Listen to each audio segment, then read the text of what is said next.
நினிவே நகரம் ஜனங்கள் உண்டு குடித்து பாவத்தில் உழன்று தேவனுக்கு விரோதமாயிருந்தார்கள்.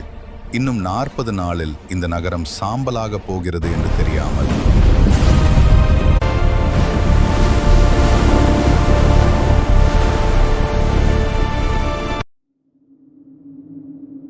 யோனா. நினிவே நகரத்தின் அக்கிரமம் அதிகமாயிற்று, அவர்களை மனந்திரும்ப சொல். ஆண்டவரே, அவர்கள் இஸ்ரேல் ஜனத்துக்கு விரோதமானவர்கள், என்னை கொன்று போடுவார்களே.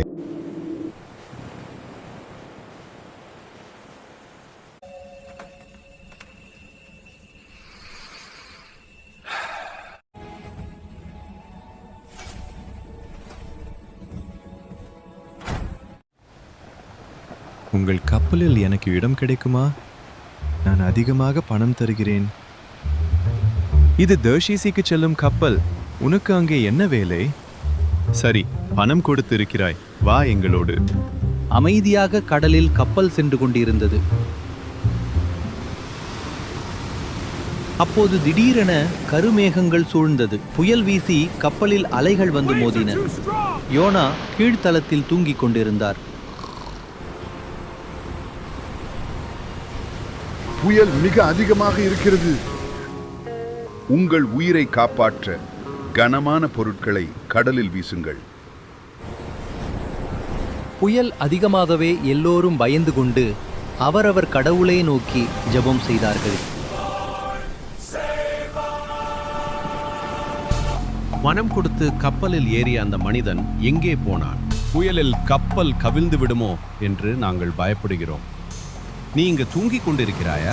எழுந்து புயல் அடங்க உன் கடவுளை வேண்டிக்கொள். என்னாலே இது வந்தது. என்ன கடலில் தள்ளுண்டு, ஒருவேளை புயல் அடங்கும். கப்பலில் இருந்தவர்கள் யோனாவை கடலில் தூக்கி எறிந்தார்கள். அவன் கடலில் ஆழத்திற்கு சென்று கொண்டிருந்தான். கடவுளால் அனுப்பப்பட்ட ஒரு பெரிய மீன் அவனை விழுங்கியது.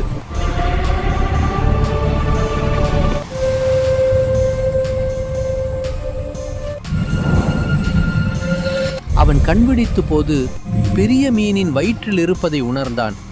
அங்கிருந்து தேவனை நோக்கி ஜெபம் செய்தான். 3 நாட்களாக மீனின் வயிற்றுக்குள்ளே இருந்தான். அந்த மீன் யோனாவை நினிவே நகர கடற்கரையில் வெளியே துப்பியது.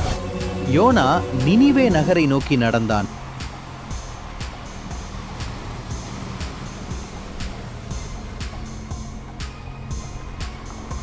இஸ்ரவேலின் தேவன் கூறுகிறார், இன்னும் 40 நாளில் இந்த நினிவே நகரம் அழிந்துவிடும். மனந்திரும்புங்கள். யோனா சொன்னதை கேட்டு மொத்த நினிவே நகர ஜனமும் பயந்தார்கள். இதனால் அரச வீரர்கள் அவனை எச்சரித்தார்கள். நீ எந்த ஊரை சேர்ந்தவ? இங்கிருந்து ஓடிவிடு, இல்லை என்றால் கொல்லப்படுவாய். ஆண்டவரே, இந்த ஜனங்கள் என் பேச்ச கேட்கல. தயவு செய்து 40 நாட்கள் வேண்டாம், இப்போதே இந்த நகரத்தை அழித்து விடுங்கள். இன்னும் 3 நாட்கள் மட்டுமே உள்ளன இந்த நகரம் அழிய. யாரோ ஒருவன் நமக்கு தெரியாத கடவுளின் பெயரை சொல்லி பயமுறுத்துவது என்ன? நாம் ஏன் அவன் கடவுள் பேச்சை கேட்க வேண்டும்? நமக்கு தெய்வங்கள் இல்லையா? அப்படியல்ல ராஜாவே, இஸ்ரேலின் தேவன் மிகவும் சக்தி வாய்ந்தவர். முற்காலத்தில் எகிப்திய ராஜ்யத்தை வீழ்த்தி செங்கடலை 2ஆக பிளந்தவர் என்று வரலாற்று புத்தகங்களில் படித்தது இந்த கடவுள்தான். அதனால் நம் நாடு அழியாமல் இருக்க அந்த தீர்க்கதரிசி சொல்வது போல் நாம் நடந்து கொள்ளத்தான் வேண்டும். சரி, ஜனங்களை கூட்டுங்கள். என் அன்பான நினிவே மக்களே, நம் செய்த அக்கிரமங்கள் அதிகமானதால் இஸ்ரேலின் தேவன் நம் தேசத்தை அழித்து விடுவார் என்று யோனா என்ற தீர்க்கதரிசி கடந்த 1 மாதமாக நம்மை எச்சரித்து கொண்டு வந்துள்ளார்.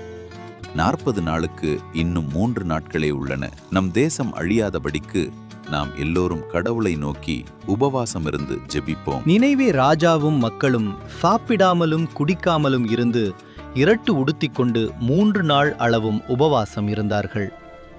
40ஆம் நாள் அந்த நகரத்தின் மீது வானம் தெளிவாயிற்று. நினிவே தேசத்திற்கு என்ன நடக்கும் என்று தூரத்தில் அமர்ந்து யோனா பார்த்து கொண்டிருந்தார். ஆண்டவரே, இந்த வெயில் என்ன கொள்கிறதே.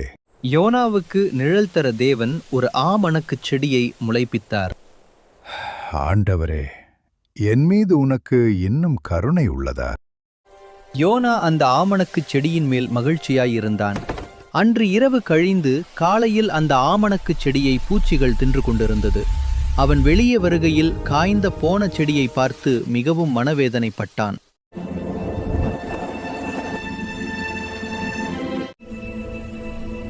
ஆண்டவரே, இந்த செடிக்கு பதில் நீ என்ன கொன்று போட்டு இருக்கலாமே.